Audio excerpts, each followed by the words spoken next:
Good morning every student. Dear students, आज हमारा जो टॉपिक है वो लिम्फोमा है, राइट। लिम्फोमा के अंदर हम सबसे पहले ये समझेंगे कि what is the lymphoma, right. तो जैसे कि ये आपके सामने डायग्राम है, इस डायग्राम में आप क्या देखते हो कि जो ये लिम्फेटिक सिस्टम है पूरा, ओके, इस लिम्फेटिक सिस्टम को हम देखते हैं तो यहाँ पर, कहाँ पर, यहाँ पर एक ग्लैंड रहती है, थाइमस ग्लैंड, जो ऑरेंज कलर में आपको दिख रही है। और थाइमस ग्लैंड के साथ, थायराइड ग्लैंड नहीं, thymus gland, right, thymus gland, thymus gland के साथ यहाँ पर आप क्या देख रहे हो कि यहाँ पर जो ग्रीन कलर का नेटवर्क जो आपके सामने दिख रहा है, इस तरह से जो ग्रीन कलर नेटवर्क है, ये है लिम्फ वेसल्स। क्या है? Lymph vessels, okay. और जो नोड्यूल स्ट्रक्चर दिख रहे हैं, जो गाठे गाठे ग्रीन कलर की दिख रहे हैं, डॉट डॉट जो दिख रहे हैं आपको, वो हैं लिम्फ नोड्स। क्या है? Lymph nodes. तो मैंने आपके सामने अभी लिम्फेटिक सिस्टम को डिस्क्राइब किया, राइट। अब जिस तरह हमारी बॉडी के अंदर कार्डियोवैस्कुलर सिस्टम होता है, राइट, उस तरह एक लिम्फेटिक सिस्टम भी होता है। कार्डियोवैस्कुलर सिस्टम का फंक्शन क्या है? Circulating the blood volume, blood को सर्कुलेट करना बॉडी के अंदर। लेकिन लिम्फेटिक सिस्टम का फंक्शन रहता है कि लिम्फ को सर्कुलेट करना। किसको सर्कुलेट करना? लिम्फ को सर्कुलेट करना। शॉर्ट पॉइंट्स बता दे रहा हूँ। लिम्फ जो है इन ब्लड वेसल्स में बहता रहता है। ये लिम्फ बनता कहाँ पर है? लिम्फेटिक फ्लूइड कहाँ बनता है? थाइमस ग्लैंड के अंदर, राइट। और जो टी सेल्स, बी सेल्स, ये टी सेल्स भी थाइमस ग्लैंड में बनती हैं। बी सेल्स जो हैं वो बोन मैरो के अंदर बनती हैं। तो लिम्फ एक तरह से ऐसा फ्लूइड है जिसके अंदर टी सेल्स, बी सेल्स और इस तरह के फ्लूइड पाए जाते हैं, जो कि हमारी बॉडी के अंदर मौजूद बैक्टीरिया, पैथोजन, जो हार्मफुल पैथोजन हैं, उनको किल करने में हेल्प करते हैं। मीन्स सपोज किसी पर्टिकुलर एरिया के अंदर बैक्टीरिया या इन्फेक्शन डेवलप हो रहा है, तो लिम्फ, उस बैक्टीरिया को कौन कैच कर लेगा? लिम्फेटिक सिस्टम कैच कर लेगा, अपने अंदर ले लेगा। और उस इन्फेक्शियस कंटेंट को लिम्फेटिक सिस्टम अपने अंदर ले लेता है और लिम्फ जो है उसको डिसॉल्व करने की कोशिश करता है और हमारे बॉडी को एक इम्यूनिटी के नाम का क्या देता है? एक पावर देता है, राइट। तो यही है कि आजकल की डेट में जो कोविड पेशेंट जो हैं वो बिना किसी वैक्सीन के ट्रीट हो रहे हैं, अपने आप ऑटोमेटिकली ट्रीट हो रहे हैं। क्यों हो रहे हैं? क्योंकि उनकी इम्यूनिटी अच्छी है। तो ये वही इम्यून सिस्टम है जो कोने कोने से कोविड वायरस जो भी हैं उनको अपने अंदर ले लेते हैं, लिम्फेटिक फ्लूइड में ले लेते हैं और उस वायरस को किल करने में हेल्प करते हैं। तो यही अपनी क्या है? इम्यूनिटी है। अब गॉड के द्वारा बनाई गई जो ये इम्यूनिटी है, किसके कारण से है? लिम्फेटिक सिस्टम के कारण से है। और लिम्फेटिक सिस्टम यही है जो आपके सामने स्क्रीन पर दिख रहा है। अब इस लिम्फेटिक सिस्टम के अंदर भी दो तरह की सेल्स रहती हैं, T cells and B cells. कौन सी सेल्स रहती है? T cell and B cell, right. इनको अपन जल सेना और थल सेना अपन कह सकते हैं। टी सेल मतलब थल सेना, बी सेल मतलब जल सेना, राइट। ये हमारे बॉडी की दो सेल्स हैं, सेनाएं हैं, जो हमारे लिए डिफेंस का काम करती है, ओके। अब थल सेना जो है, टी सेल्स जो है, थल मीन्स सॉलिड टिश्यू के इन्फेक्टिविटी को कंट्रोल करती है, और जो जल सेना है वो ह्यूमरल, जो अपना विस्कस, जो फ्लूइड रिलेटेड इन्फेक्शन जहाँ होते हैं वहाँ पे एक्टिव होते हैं। ज़्यादा डीप में अपन नहीं जाएंगे, बस इतना कहना चाह रहा हूँ कि टी सेल्स जो हैं वो एक तरह से WBC का ही टाइप है, लेकिन यहाँ पर स्पेशली ये लिम्फेटिक फ्लूइड में पाए जाने की वजह से लिम्फोसाइट कहते हैं। ल्यूकोसाइट की जगह लिम्फोसाइट कहते हैं, लेकिन ये एक तरह से ल्यूकोसाइट का ही टाइप है, राइट। प्रेजेंट किस में रहती है या काम किसके लिए करती है? लिम्फ के साथ काम करती है, राइट, और इम्यून सिस्टम के लिए काम करती है, इसलिए इनका नाम लिम्फोसाइट्स रहता है। इसीलिए इसी तरह से दूसरी सेल्स रहती है, बी सेल्स। ये भी एक तरह से क्या, ल्यूकोसाइट तो है, लेकिन ये लिम्फ फ्लूइड से रिलेटेड रखती है, रिलेशन रखती है, इसलिए लिम्फोसाइट इनको कहते हैं। तो इन लिम्फोसाइट सेल्स के अंदर एबनॉर्मल अनकंट्रोलेबल सेल डिविजन्स होता रहता है, तो उसे हम लिम्फोमा कहते हैं। उसे हम क्या कहते हैं? Lymphoma, right. उसे हम क्या कहते हैं? लिम्फोमा। तो आज हमारा जो टॉपिक है वो यही है, लिम्फोमा। ओके, ओमा formation in the lymphocytes, that is called a lymphoma. तो ये भी एक तरह से लिम्फोमा है।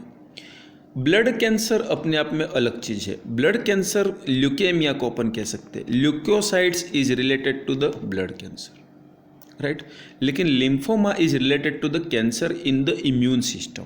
इम्यून सिस्टम के अंदर जो सेल्स रहती हैं, टी सेल्स, बी सेल्स, तो टी सेल्स और बी सेल के कैंसर को हम लिम्फोसाइट्स कहते हैं और उनमें होने वाले कैंसर को हम लिम्फोमा कहते हैं, right. T cell, B cell को हम लिम्फोसाइट्स कहते हैं और उसमें होने वाले कैंसर को लिम्फोमा कहते हैं। लेकिन ब्लड के अंदर जो WBC पाई जाती है, राइट, जैसे कि एसिनोफिल, बेसिनोफिल, मोनोसाइट्स, WBC, उनके अंदर कैंसर जो होता है उसको हम ल्यूकोसाइट्स कहते हैं, क्योंकि वो ब्लड में पाई जाती है तो वो ब्लड कैंसर के नाम से जानी जाती है। लेकिन लिम्फोमा लिम्फोमा के नाम से ही जाना जाएगा।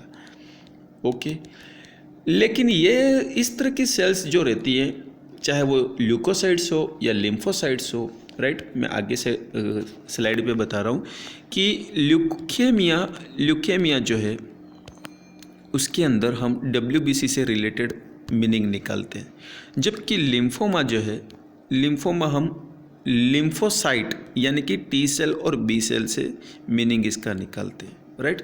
मतलब कि ये कैंसर इससे रिलेटेड है। लिम्फोमा जो है वो टी सेल बी सेल से रिलेटेड है और ल्यूकोसाइट जो है वो WBC भी WBC हो, टी सेल बी सेल भी एक तरह के WBC ही हैं, लेकिन ये लिम्फ में होने के कारण से टी सेल बी सेल इनको कहते हैं। ये भी एक तरह से ब्लड सेल है, इसलिए इनको हम ब्लड कैंसर कहते हैं। ओके, लेकिन ये WBC और लिम्फोसाइट्स ऐसी सेल्स हैं जो अनकंट्रोलेबल ग्रोथ करती रहती हैं और ये स्प्रेड होती रहती है, राइट। ये ट्यूमर या बिनाइन ट्यूमर या नोड नहीं बनाती है। ये क्या बनाती हैं? अपनी संख्याओं को, अपनी जो पॉपुलेशन है उसको बढ़ाती रहती हैं, स्प्रेड होती रहती हैं और ये फ्लो होती रहती है, राइट। तो यहाँ पर कोई नोड्यूल हमको देखने को नहीं मिल सकता है। लेकिन लिम्फोसाइट्स में यदि ऐसा इस तरह का ट्यूमर बने तो वो लिम्फ के जो नोड हैं, लिम्फ नोड जो हैं, उनके अंदर स्वेलिंग और उसके अंदर ट्यूमर फॉर्मेशन या अक्यूमुलेशन कर सकती है, राइट, जिसको लिम्फ एडिनोपैथी भी कह सकते हैं या लिम्फ नोड के अंदर इन्फेक्शन होने को भी हम लिम्फ एडिनोपैथी कह सकते हैं। लिम्फ नोड में स्वेलिंग आ जाना, सूजन आ जाना, उसको भी हम लिम्फ एडिनोपैथी कहते हैं। तो ये सारे कॉन्सेप्ट्स थे। अब आइए हम देखते हैं कि किस तरह से जो अपना ये लिम्फोमा है वो बॉडी के अंदर डेवलप होता है और इसका इंट्रोडक्शन कैसे लिखा जाए। तो डियर स्टूडेंट्स, यहाँ पर जैसे ही आपको RUHS की कॉपी मिलती है, राइट, तो सबसे पहले तो मैं आपको ये कहना चाहूँगा कि जो लिम्फोमा जो है वो क्या चीज़ है उसको हम समझेंगे, राइट। लिम्फोमा क्या है और उसके बाद उसके क्या इंट्रोडक्शन है, क्या टाइप है, उन चीज़ों को अपन समझेंगे। इंट्रोडक्शन को देख लेते हैं एक बार। Lymphoma is a cancer of the lymphocytes. Lymphoma is a cancer of lymphocytes. Lymphoma is a uncontrollable purposeless, right, cancer formation, uncontrollable purposeless cell division, uncontrollable multiplying of the lymphocytes only, T cells and B cells. Okay, it is not related to the blood cancer. It is not related to the blood cancer, right. Blood cancer is related to the leukemia. Okay, leukemia is related to the blood cancer. Lymphoma is related to the cancer production, cancer development in the T cells or B cells. Okay, first point, white blood cells. Second, over 5,80,000 people are diagnosed with the lymphoma each year worldwide. यदि दुनिया में हम देखें तो प्रति वर्ष 5,80,000 लोग इस बीमारी से ग्रसित होते हैं, ये रिसर्च के डेटा हैं। Symptoms of the lymphoma weight loss, lymphoma का जो सिम्टम है वो वेट लॉस है, फटीग है, swollen lymph nodes, itching, night sweat, unexplained fever, इस तरह के साइन एंड सिम्टम इसमें आते हैं। The most common lymphoma symptom is painless swelling. Lymph adenopathy जब होता है या लिम्फोमा या ब्लड कैंसर की अपन बात करें तो उसमें पेन नहीं होता है, क्योंकि कहीं ट्यूमर बन नहीं रहा है, कहीं पे कंप्रेशन ओवरग्रोथ हो नहीं रही है, कोई नर्व एंडिंग्स कंप्रेस नहीं हो रही है, कोई टिश्यू इरिटेट नहीं हो रहा है, इसलिए वहाँ पे अर्ली स्टेज पर कोई पेन वेन नहीं होता है, राइट। यहाँ पर भी वही कंडीशन है, पेनलेस अनकंट्रोलेबल ग्रोथ, इसीलिए ये कैंसर 4th स्टेज में भी चला जाता है और हमें आइडेंटिफाई नहीं हो पाता है। यदि आइडेंटिफाई हो जाए तो हम इसे 1st स्टेज में ट्रीट कर सकते हैं। नेक्स्ट है lymphoma symptoms can overlooked because they can similar to less serious such as flu. Starting में ये लेस सीरियस रहता है, जिस तरह से अपन एक फ्लू की बात करें, राइट। फ्लू जैसे कि स्वाइन फ्लू हो गया, कोरोना भी एक तरह से फ्लू डिजीज है, राइट। तो ये एक तरह से क्या है कि इस तरह की जो कंडीशंस रहती है उसके अंदर हमें अर्ली सिम्टम्स बहुत कम दिखते हैं और इसीलिए हम इसको इग्नोर करते हैं। ये क्रॉनिकली धीरे धीरे बढ़ते जाते हैं और एक सीवियर डिजीज का रूप ले लेती है। These are the screening test, there are no screening test for the lymphoma. Lymphoma को स्क्रीन करने के लिए, फाइंड आउट करने के लिए कोई टेस्ट, स्क्रीनिंग के कोई टेस्ट नहीं होते। Fatigue is the most common physical conditions regardless of the subtypes. Next, people experience fatigue before diagnosis, during the treatment, after the treatment is completed.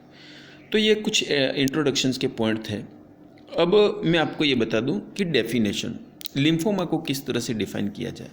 मैंने आपको हिंदी, राइट, राजस्थान की प्योर हिंदी के अंदर मैंने आपको ये बता दिया कि लिम्फोमा क्या है।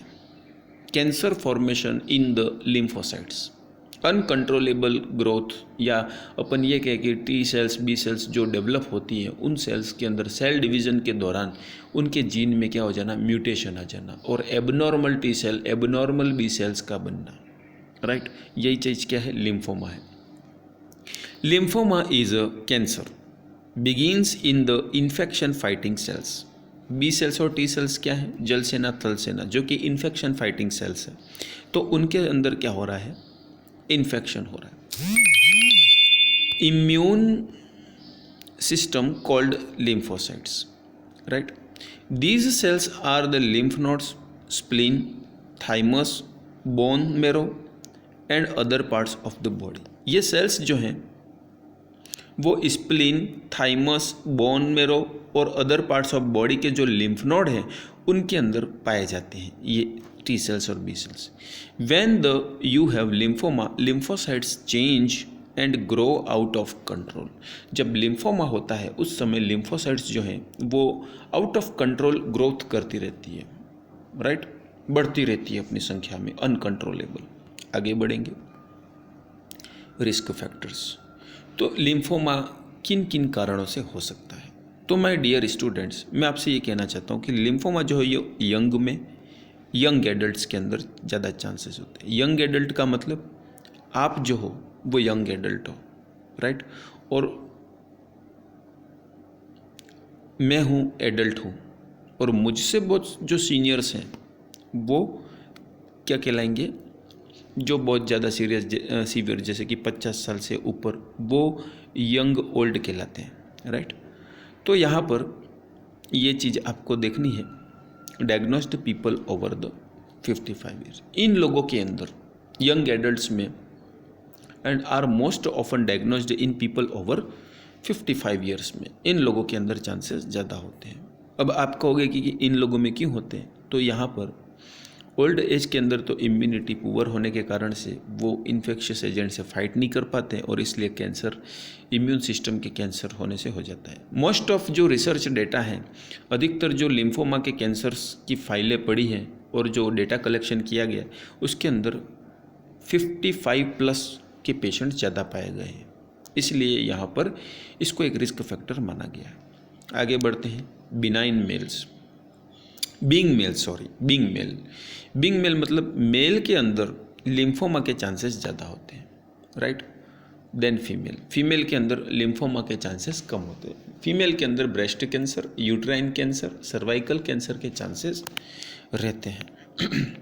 बीपीएच जो है वो मेल के अंदर ज़्यादा होता है। नेक्स्ट है having an impaired immune system. Immune system का इम्पेयर हो जाना भी एक कैंसर को इन्विटेशन देने जैसा है। नेक्स्ट डेवलपिंग सर्टेन इन्फेक्शन, जैसे कि Epstein Barr virus. Epstein Barr virus और human papilloma virus. Human papilloma viral infection is responsible for the cancer of cervix in the female, and Epstein-Barr virus is the responsible factor which is infectious factor. Epstein-Barr virus is an infectious agent and it is associated with risk factor of associated as a risk factor of cancer, lymphoma, right.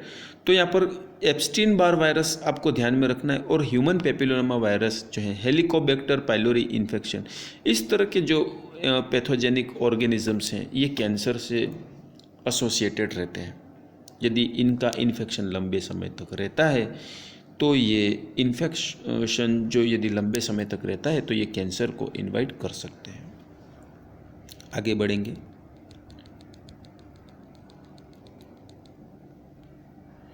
Symptoms. So my dear students, lymphoma के क्या क्या symptoms होते हैं। यदि किसी person है, आपका patient है, आपके पेशेंट के अंदर टी सेल्स और बी सेल्स के अंदर कैंसर पाया गया है तो आपके पेशेंट में क्या क्या प्रॉब्लम देखने को मिलेगी। तो पहला मैं ये कहना चाहूँगा कि पेन तो यहाँ पर बिल्कुल नहीं होता है। पेनलेस स्वेलिंग होती है, कहाँ पे होती है? लिम्फ नोड्स के अंदर। My dear students, my dear nursing officers, मैं आपसे ये कहना चाहता हूँ कि यदि आपके सामने कोई पेशेंट आते हैं, दो पेशेंट आते हैं, राइट, एक पेशेंट के लिम्फ नोड्स में पेन है, उसके गले में आप पेल्पेट कर रहे हो और पेन महसूस हो रहा है, तो आपका डाउट जाना चाहिए कि थ्रोट इन्फेक्शन है। थ्रोट इन्फेक्शन है या एब्डोनल इन्फेक्शन है या ओरल इन्फेक्शन है, राइट, चेस्ट इन्फेक्शन हो सकता है। तो वो गले के जो लिम्फ नोड हैं, एक्जिला के लिम्फ नोड है, वहाँ पे टच ऑन द पेन होगा, टेंडरनेस लिम्फ नोड की बढ़ जाती है। तो इन्फेक्शन के कारण यदि लिम्फ में स्वेलिंग आई है, इन्फ्लामेशन के कारण लिम्फ में स्वेलिंग आई है, तो वहाँ पर पेन बढ़ जाता है और वो इन्फेक्शियस लिम्फ नोड हो जाते हैं और उसके अंदर इन्फेक्शियस लिम्फ एडिनोपैथी होता है। इन्फेक्शियस लिम्फ एडिनोपैथी को जब आप टच करते हो तो पेशेंट को पेन होता है। लेकिन यदि पर्सन को कैंसर हुआ है और उस कैंसर के अंदर यदि लिम्फ में स्वेलिंग आई है तो वो हो सकता है कि वहाँ पे पेन ना हो, राइट। तो पेशेंट को लिम्फ में स्वेलिंग तो है, लिम्फ नोड के अंदर स्वेलिंग तो है, राइट। अब आप रूम पे बैठे हो, अपने घर पे बैठे हो, तो आज का आपका होमवर्क ये रहता है कि आप अपने अपने बॉडी के अंदर लिम्फ नोड को कहाँ कहाँ फील कर सकते हो, फील करके मुझे कमेंट करना यूट्यूब चैनल पर, राइट। आपको अपने बॉडी के कौन कौन से एरिया में, या आप ये बताना कि नॉर्मल जो बॉडी रहती है, ह्यूमन की जो बॉडी रहती है, उसके अंदर कौन कौन से एरिया के अंदर लिम्फ नोड उसे ज़्यादा मात्रा में फील होते हैं। मैंने आपको डायग्राम भी आगे की स्लाइड में बताया था ये इम्यून सिस्टम का, उस डायग्राम से भी आप हिंट ले सकते हो कि लिम्फ नोड आपको कहाँ कहाँ ज़्यादा फील करने के लिए मिलेंगे। तो पेशेंट को भी आप जब फील करते हो लिम्फ नोड, पेन हो सकता है, पेन नहीं हो सकता है। पेन यदि होता है तो इन्फेक्शन का डाउट वहाँ पे ज़्यादा जाता है, और पेन नहीं है तो हो सकता है वो कैंसर के कारण से भी वहाँ लिम्फ स्वेलिंग हुई है। तो बहुत अच्छे से समझा दिया इस मैंने पॉइंट को, राइट। तो ये नेक और ग्रोइन और आर्म पिट, एक्जिला, ग्रोइन और नेक जैसे जगहों पर आपको ये ज़्यादा देखने को मिलेंगे lymph nodes. Persistent fatigue, immune system poor है, लिम्फ नोड की स्वेलिंग है यहाँ पर, तो फटीग यहाँ पे महसूस हो सकता है, फीवर आ सकता है, राइट, नाइट स्वेट हो सकता है, शॉर्टनेस ऑफ ब्रीदिंग हो सकती है, अनएक्सप्लेन्ड वेट लॉस हो सकता है और इची स्किन हो सकती है। ये सब सिम्टम्स किसके हैं? स्वेलन लिम्फ नोड के हैं, राइट। और ये जो लिखा है ये इंटरनेट से लैंग्वेज आ गया है तो मैंने इसको थोड़ा काट दिया है, राइट। आगे बढ़ेंगे। डायग्नोसिस। तो डायग्नोसिस को समझने से पहले मैं थोड़ा आपको लिम्फ नोड के जो टाइप्स हैं उनको समझा देता हूँ। टाइप्स ऑफ लिम्फोमा किस तरह से होते हैं। Types of lymphoma, right. Next heading अपनी है types of sine and symptoms के बाद अपनी नेक्स्ट हेडिंग आती है टाइप्स ऑफ लिम्फोमा। तो माय डियर स्टूडेंट्स, मैं आपको यहाँ पर लिम्फोमा को याद रखने के लिए, लिम्फोमा के टाइप्स को याद रखने के लिए एक सेल का नाम बताता हूँ, और उस सेल का नाम आपको कभी नहीं भूलना है, रीड स्टीनबर्ग सेल।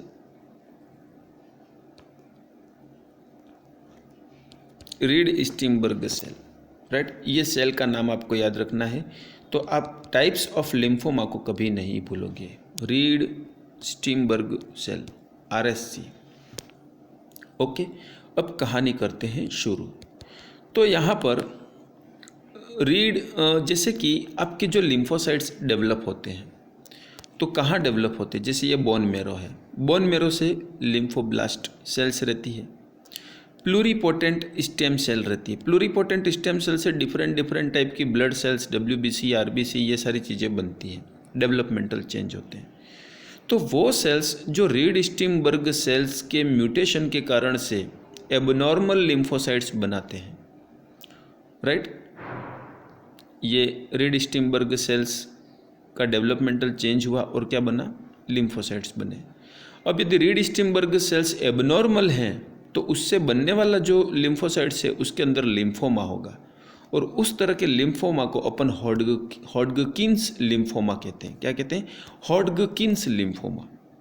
तो Hodgkin's lymphoma is related to the abnormality present in the Reed Sternberg cells, right. तो यदि लिम्फोमेटिक्स जो सेल्स रहती है, लिम्फोमा वाली सेल्स जो रहती हैं, सपोज आपका पेशेंट है, आपके पेशेंट से आपने सेल्स का सैंपल लिया, ये सेल्स का सैंपल लिया। अब इस सेल्स के सैंपल को आपने चेक किया और इसके अंदर एबनॉर्मल रेड स्टीनबर्ग सेल्स यदि पाई जाती हैं तो ये पेशेंट का जो कैंसर है वो किस टाइप का कैंसर है, हॉडगकिंस लिम्फोमा। और यदि ऐसा नहीं पाई जाती हैं, ये सेल्स नहीं पाई जाती हैं, तो उसे हम कहेंगे नॉन हॉडगकिंस लिम्फोमा, राइट। तो याद रखने का एक ही सूत्र है, Hodgkin's lymphoma are related to the presence of the abnormal cells. Reed Sternberg cells यदि प्रेजेंट है एबनॉर्मल तो हॉडगकिंस लिम्फोमा, और नहीं प्रेजेंट है तो non Hodgkin's lymphoma. Lymphoma are characterised by two broad group, दो बड़े बड़े ग्रुप हैं, non Hodgkin's lymphoma and Hodgkin's lymphoma. Both are the types occur either children और एडल्ट्स। ये चिल्ड्रंस दोनों तरह के दोनों टाइप्स जो हैं वो चिल्ड्रंस में भी हो सकते हैं, एडल्ट्स में भी हो सकते हैं। Most lymphoma are arise from the main two types of the white blood cell called lymphocytes और B lymphocytes and T lymphocytes. Most common जो लिम्फोमा है वो बी लिम्फोसाइट्स और टी लिम्फोसाइट्स से होते हैं। आइए देखते हैं हॉडगकिंस लिम्फोमा की detail. Hodgkin's lymphoma versus non Hodgkin's lymphoma, right. Hodgkin's lymphoma versus non Hodgkin's lymphoma, क्या डिफरेंस है दोनों में। If examining the cells, doctor detect the presence of the specific type of abnormal cell, जिसको हम read Sternberg sales कहते हैं। यदि doctor को स्पेसिफिक टाइप ऑफ सेल्स यदि प्रेजेंट मिल जाती है, कैंसर के अंदर स्पेसिफिक एक सेल मिलती है जिसको अपन कहते हैं Reed Sternberg cells, lymphoma is classified as Hodgkin's lymphoma. इस तरह की सेल्स को अपन, इस तरह के लिम्फोमा को किस में क्लासीफाई करेंगे, हॉडकिंस लिम्फोमा के अंदर, right. If Reed Steinberg cell is not present, the lymphoma is classified as non-Hodgkin's lymphoma.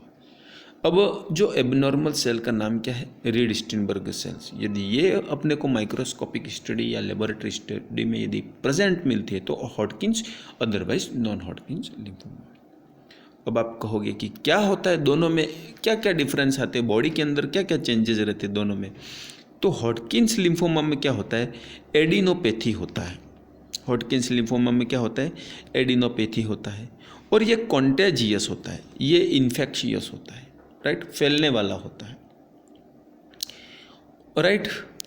और इसके अंदर क्या होता है, एडिनोपैथी होता है और एक्स्ट्रा नोडल होता है, नोड के बाहर भी ये जा सकता है, लेकिन नॉन कॉन्टेजियस होता है। ये नोड के बाहर हो सकता है लेकिन रेयरली होता है, बहुत कम समय में होता है।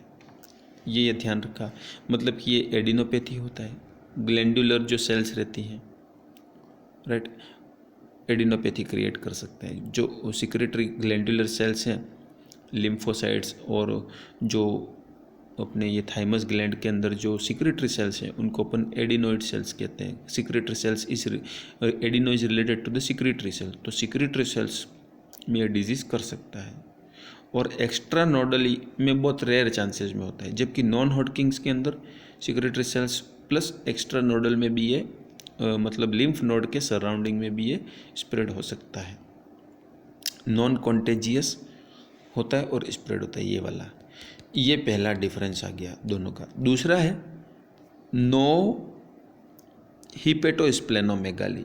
इसके अंदर हिपेटोस्प्लेनोमेगाली नहीं होता है। हिपेटोस्प्लेनोमेगाली मतलब लीवर का भी बढ़ जाना और स्प्लीन का भी बढ़ जाना, एनलार्जमेंट हो जाना। ऐसा नहीं कि एक की जगह 2 लीवर हो गए, उसको बढ़ जाना नहीं कहते, साइज में बढ़ जाना, राइट। तो हेपेटोमेगाली और स्प्लेनोमेगाली देखने को नहीं मिलते हैं हॉडकिंस लिम्फोमा के अंदर, जबकि नॉन हॉडकिंस लिम्फोमा के अंदर लीवर एनलार्ज्ड देखने को मिलेगा, स्प्लीन एनलार्ज्ड देखने को मिलेगा। ल्यूकेमिक, क्योंकि ये एक्स्ट्रा नोडल इफेक्ट है ना इसके अंदर, तो नोड से बाहर जो ऑर्गन है उसको भी ये एनलार्ज करता है। ल्यूकेमिक फेस, ल्यूकेमिक फेस का मतलब ये है कि ये कहीं ना कहीं ल्यूकोसाइट्स को भी एबनॉर्मल ग्रोथ के लिए ट्रिगर कर देता है। एबनॉर्मल ल्यूकेमिया भी आपको इसमें देखने को मिल सकता है, राइट। नेक्स्ट आगे है रीड स्टीनबर्ग सेल्स इसमें देखने को मिलेगी और इसके अंदर रीड स्टीनबर्ग सेल्स देखने को नहीं मिलेगी। कॉम्पिटिटिव एग्जाम्स के अंदर पूछा जाता है, तो आपको याद रखना है रीड स्टीनबर्ग सेल्स देखने को मिली तो हॉडकिंस लिम्फोमा। नेक्स्ट है यंग एडल्ट्स, राइट, और माइल्ड 15। तो यंग एडल्ट्स में ये ज़्यादातर पाया जाता है और ये मिड 50s मतलब ये कि 50 साल तक की एज के अंदर पाया जाता है। बेटर प्रोग्नोसिस मोर क्यूरेबल, इसका प्रोग्नोसिस अच्छा रहता है, मतलब डिजीज़ इतनी कॉम्प्लिकेटेड नहीं होती है। और इसके अंदर वर्स प्रोग्नोसिस मतलब कि डिजीज़ कॉम्प्लिकेटेड होती है, नॉट क्यूरेबल होता है। ये क्यूरेबल होता है, ये नॉट क्यूरेबल होता है। तो ये क्या है difference between Hodgkin's and non Hodgkin's lymphoma. So dear, अब मुझे लग रहा है कि वीडियो की साइज़ बढ़ रही है और अपन बाकी डिस्कशन इन लिम्फोमा से रिलेटेड क्लास को ही नेक्स्ट क्लास में कंटिन्यू करेंगे। ओके, तो आपको सभी को ये क्लास अच्छे से देखना है, रिवाइज करना है। रिमेनिंग टॉपिक्स को अपन नेक्स्ट क्लास में कंटिन्यू करेंगे।